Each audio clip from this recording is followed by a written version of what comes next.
Gas stations across Milwaukee are heading to trial. Our Madeline Anderson sat down with the U.S. attorney who says this case is part of a new initiative to combat especially violent crimes in our city. She's live now with that exclusive interview. Madeline?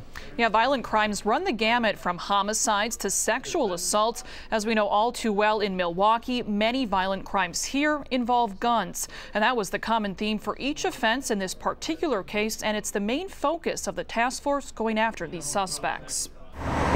3 suspects, 4 days, 7 crimes, and victims across Milwaukee. This affects the well-being of all of its residents. Matthew Krieger, the U.S. Attorney for the Eastern District of Wisconsin, says Nikki Foster, Markel Johnson, and Martell Ford are accused of robbing taxis and gas stations in late August.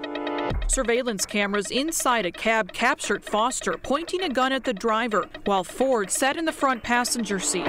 Hours later, during a holdup at this Petromart, witnesses say Foster shot the owner in the head, then handed the weapon over to Johnson. Milwaukee's gun violence rates are higher than most cities of its size. Krieger's office is prosecuting the case. He says it's part of a renewed national effort by the Department of Justice called Project Safe Neighborhoods. The initiative aims to drive down gun violence across the country by taking swift action to catch and punish those responsible. We're partnering with state, federal, local law enforcement to redouble our efforts to share information. This particular investigation was a joint effort by Milwaukee Police and the FBI's Violent Crime Task Force.